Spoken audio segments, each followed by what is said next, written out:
Businesses come in all shapes and sizes. Maybe you're a small business expanding into a new space, a mid-sized company planning for the future, or a large operation investing in the latest equipment. Whatever your needs, Atlantic Union Bank is here, providing easy access to knowledgeable bankers with local market insights and the right digital tools to keep your business moving forward. Because you deserve a relationship manager who cares. Call, visit us online, or stop by a branch today. Atlantic Union Bank. Any way you bank. I won't let my moderate to severe plaque psoriasis symptoms define me. Emerge as you. In 2 clinical studies, Tremfya guselkumab, taken by injection, provided 90% clearer skin at 16 weeks in 7 out of 10 adults with moderate to severe plaque psoriasis. In a study, nearly 7 out of 10 patients with 90% clearer skin at 16 weeks were still clearer at 5 years. At 1 year and thereafter, patients and healthcare providers knew that Tremfya was being used. This may have increased results. Results may vary. Serious allergic reactions may occur. Tremfya may increase your risk of infections and lower your ability to fight them. Before treatment, your doctor should check you for infections and tuberculosis. Tell your doctor if you have an infection or symptoms of infection, including fever, sweats, chills, muscle aches, or cough. Tell your doctor if you had a vaccine or plan to. Emerge as you. Learn more about Tremfya, including important safety information, at tremfya.com or call 1-877-578-3527. See our ad in Food & Wine magazine. For patients prescribed Tremfya, cost support may be available. This podcast is brought to you by Aura. By the time you hear about a data breach, your information has already been exposed for months. On average, companies take 277 days to report a breach. That's 9 months where hackers have access to your personal data. That's why we're thrilled to partner with Aura. Aura is an all-in-one digital safety solution that monitors the dark web for your phone number, email, and social security number, sending real-time alerts if your info is found. It also includes a VPN, password manager, and data broker removal to help keep you safe. For a limited time, Aura is offering a 14-day free trial plus a dark web scan to check if your personal information has been leaked, all for free at aura.com/safety. That's aura.com/safety to sign up and protect your loved ones. That's AURA.com/safety. Terms apply. Check the site for details. This is Auditory Anthology, a podcast featuring the best sci-fi short fiction. I'm your curator, Keith Conrad. We release new stories every Tuesday and Thursday. If you like what you hear, I hope you'll take the time to rate and review our show on your podcast player of choice. And be sure to recommend it to a friend. That'll help us grow the show and continue to share these stories with you each and every week.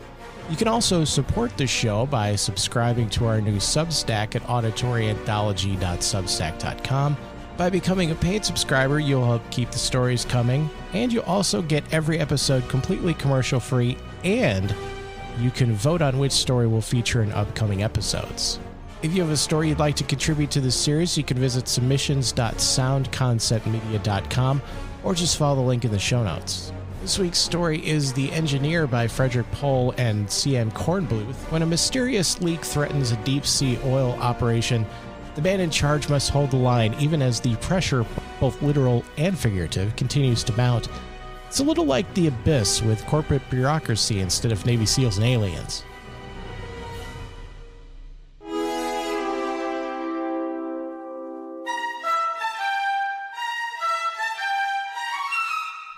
It was very simple. Some combination of low temperature and high pressure had forced something from the seepage at the ocean bottom into combination with something in the water around them. And the impregnable armor around Subatlantic Oil's drilling chamber had discovered a weakness. On the television screen it looked more serious than it was, so Muhlenhoff told himself, staring at it grimly. You get down more than a mile and you're bound to have little technical problems. That's why deep-sea oil wells were still there. Still, it did look kind of serious. The water driving in the pitted faults had the pressure of 1,800 meters behind it, and where it struck, it did not splash, it battered and destroyed. As Muhlenhoff watched, a bulkhead collapsed in an explosion of spray. The remote camera caught a tiny driblet of the scattering brine, and the picture in the screen fluttered and shrank and came back with a wavering sidewise pulse. Muhlenhoff flicked off the screen and marched into the room where the engineer board was waiting in attitudes of flabby panic. As he swept his hand through his snow-white crew cut and called the board to order, a dispatch was handed to him. a preliminary report from a quickly dispatched company troubleshooter team. He read it to the board, stone-faced. A veteran heat transfer man, the first to recover, growled. "Some vibration thing and seepage from the oil pool. Sloppy drilling," he sneered. "Big deal, so a couple 100 meters of shaft have to be plugged and pumped. So 6 or 8 compartments go pop. Since when do we start to believe the crap research and development hands out? Armor's armor. Sure, it pops when something makes it pop. If Atlantic Oil was easy to get at, it wouldn't be here waiting for us now. Put a gang on the job, find out what happened, but make sure it doesn't happen again. Big deal." Ulanoff smiled his attractive smile. "Breck," he said, "thank God you've got guts. Perhaps we were in a bit of a panic. Gentlemen, I hope we all take heart from Mr. Breck's level-headed— What did you say, Breck?" Breck didn't look up. He was pawing through the dispatch Muhlenhoff had dropped to the table. 9-inch plate, he read aloud, white-faced, and time of installation not quite 7 weeks ago. If this goes on in a straight line— He grabbed for a pocket slide rule. "We have, he swallowed. "Less time than the probable error," he finished. "Breck!" Muhlenhoff yelled. "Where are you going?" The veteran heat transfer man said grimly as he sped through the door, "To find a submarine." The rest of the engineering board was suddenly pulling chairs toward the troubleshooting team's dispatch. Muhlenhoff slammed a fist on the table. "Stop it," he said evenly. "The next man who leaves the meeting will have his contract canceled. Is that clear, gentlemen?" "Good. We will now proceed to get organized." He had them. They were listening. He said forcefully, "I want a task force consisting of a petrochemist, a vibrations man, a hydrostatics man, and a structural engineer. Co-opt mathematicians and computer men as needed. I will have all machines capable of handling Fourier series and up cleared for your use. The work of the task force will be divided into 2 phases. For Phase 1, members will keep their staffs as small as possible. The objective of Phase 1 is to find the cause of the leaks and predict whether similar leaks are likely elsewhere in the project. On receiving a first approximation from the force, I will proceed to set up Phase 2 to deal with countermeasures." He paused. "Gentlemen," he said, "we must not lose our nerves. We must not panic. Possibly the most serious technical crisis in Atlantic's history lies before us. Your most important job is to maintain, at all times, a cheerful, courageous attitude. We cannot, repeat, cannot afford to have the sub-technical staff of the project panicked for lack of a good example from us." He drilled each of them in turn with a long glare.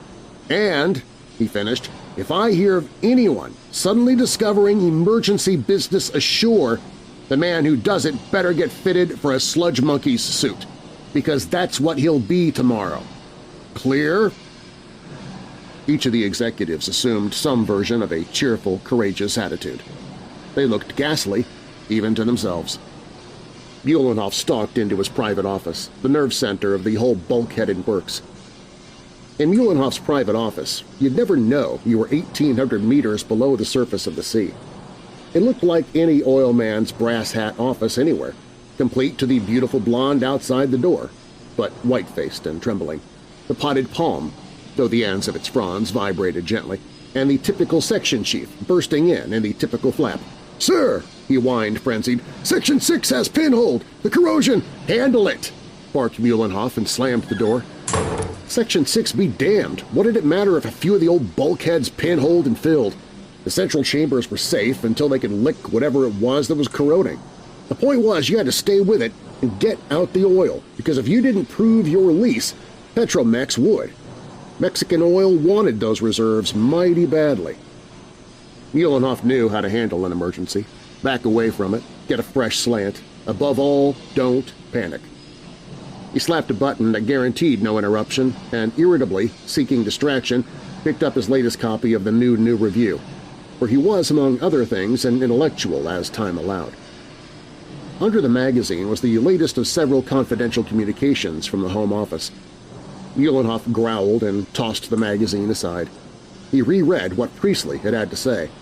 "I know you understand the importance of beating our friends to the Atlantic deep reserves, so I won't give you a hard time about it.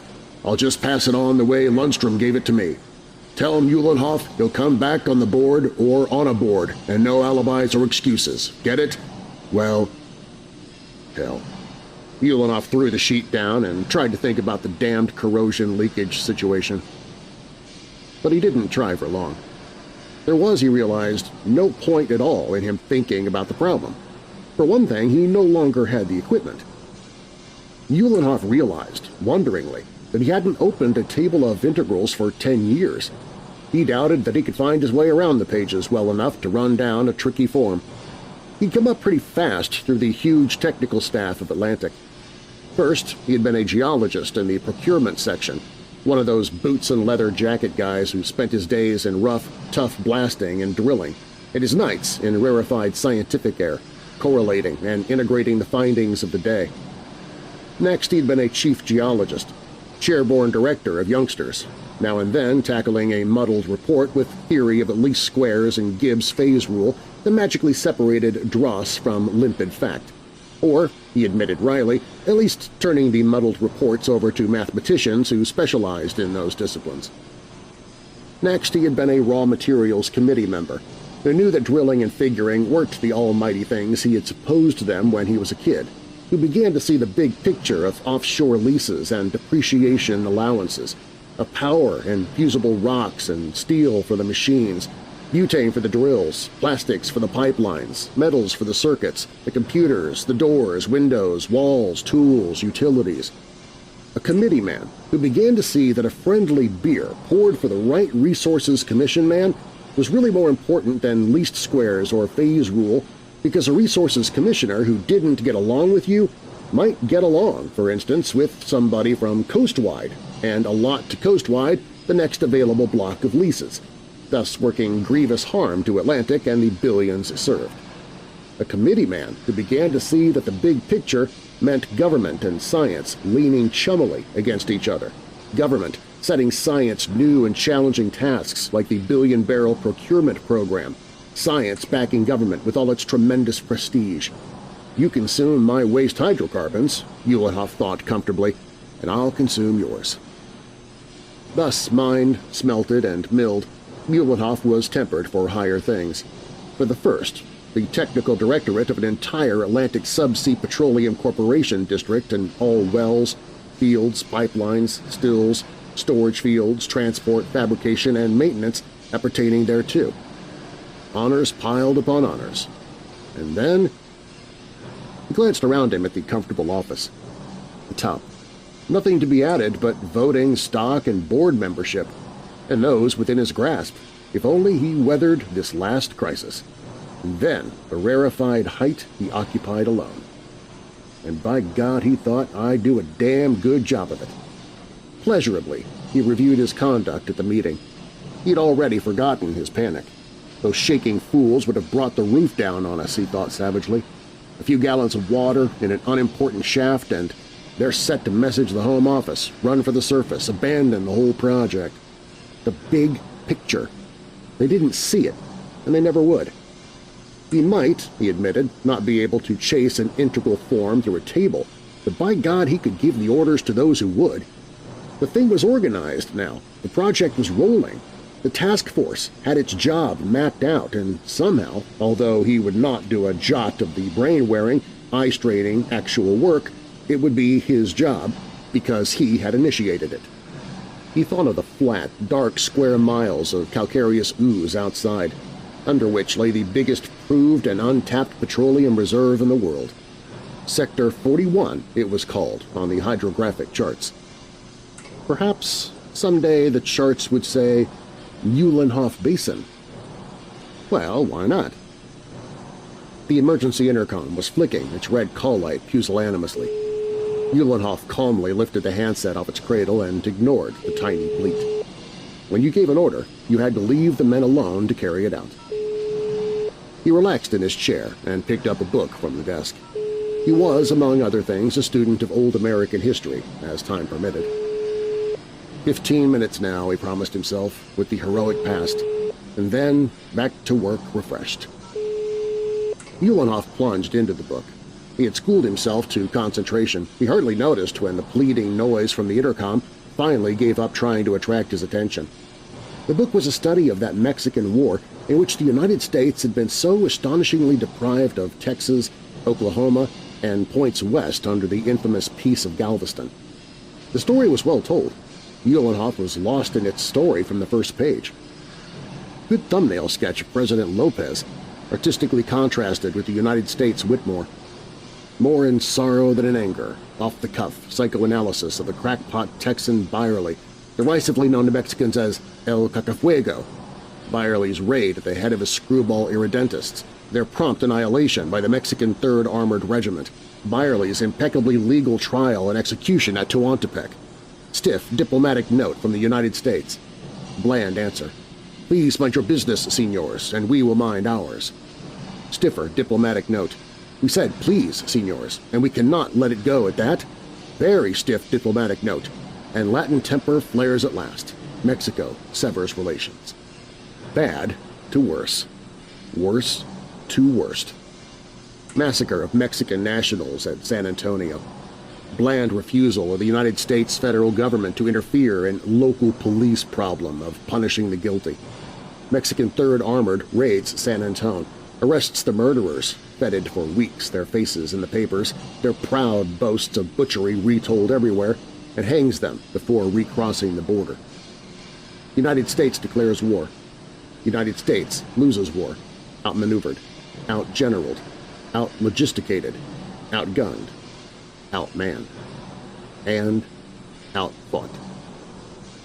Said the author, the colossal blow this cold military fact delivered to the United States collective ego is inconceivable to us today. Only a study of contemporary comment can make it real to the historian.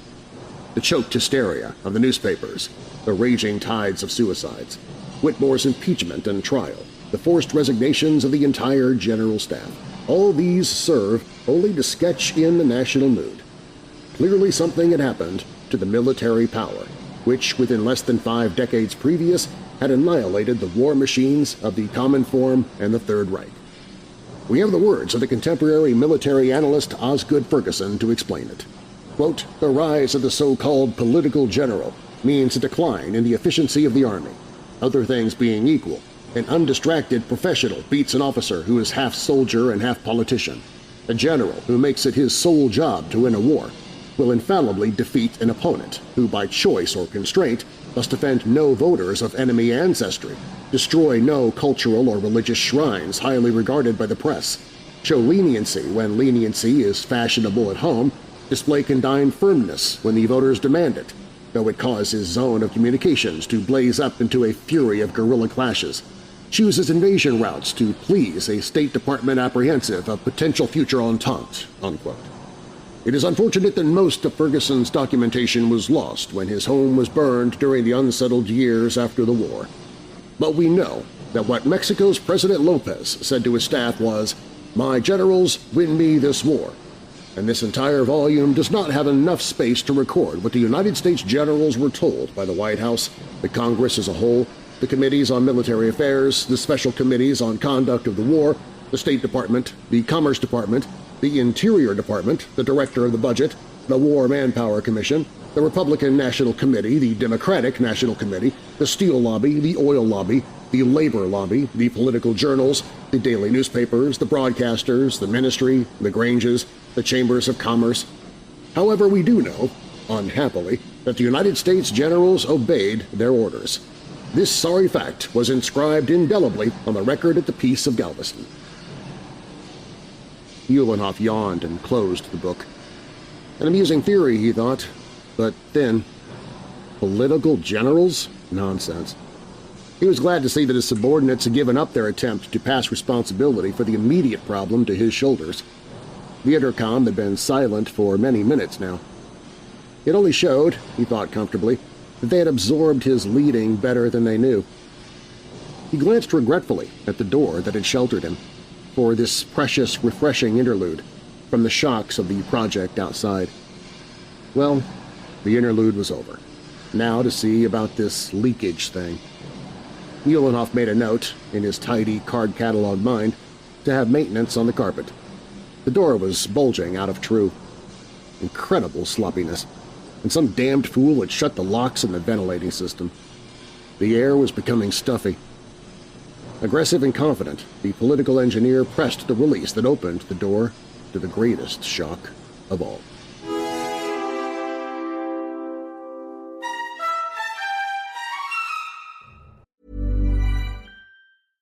If you're a parent or share a fridge with someone, Instacart is about to make grocery shopping so much easier. Because with family carts, you can share a cart with your partner and each add the items you want. Since between the two of you, odds are you'll both remember everything you need. And this way, you'll never have to eat milkless cereal again. So minimize the stress of the weekly shop with family carts. Download the Instacart app and get delivery in as fast as 30 minutes. Plus, enjoy $0 delivery fees on your first 3 orders. Service fees apply for 3 orders in 14 days. Excludes restaurants. This podcast is brought to you by Aura. By the time you hear about a data breach, your information has already been exposed for months.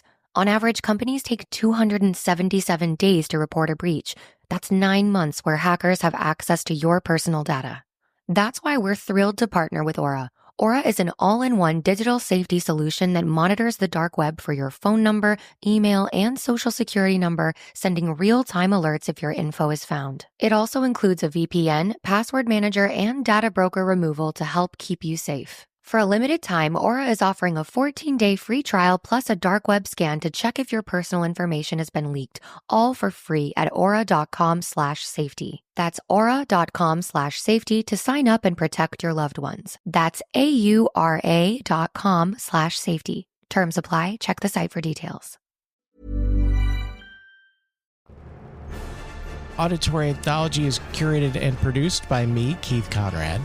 Your narrator is Darren Marler. Be sure to check out Darren's award-winning paranormal podcast, Weird Darkness, available at weirddarkness.com and your podcast app of choice. This week's story was The Engineer by Frederick, Pohl, and C.M. Kornbluth. It was first published in Infinity Science Fiction in February of 1956. Next week, we'll have our spooky sci-fi stories called Tales from the Blue Line on Tuesday, and then our regular Thursday story will be The Golgotha Dancers by Manly Wade Wellman. Now there's a name. When a museum goer brings home a mysterious painting of nightmarish dancers, he soon discovers that some works of art are far more alive and more dangerous than they seem.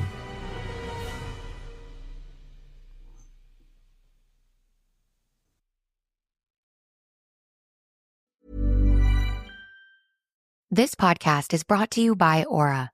Imagine waking up to find your bank account drained, bills for loans you never took out, a warrant for your arrest, all because someone stole your identity. Hackers aren't waiting. Why are you? That's why we're thrilled to partner with Aura. Your personal data is a goldmine for hackers, and Aura helps lock it down. Aura monitors the dark web, blocks data brokers from selling your information, includes a VPN for private browsing, and a password manager to secure your accounts before criminals break in. For a limited time, Aura is offering our listeners a 14-day free trial plus a dark web scan to check if your personal information has been leaked, all for free at aura.com/safety. That's aura.com/safety to sign up and start protecting yourself and your loved ones. That's aura.com/safety. Terms apply. Check the site for details.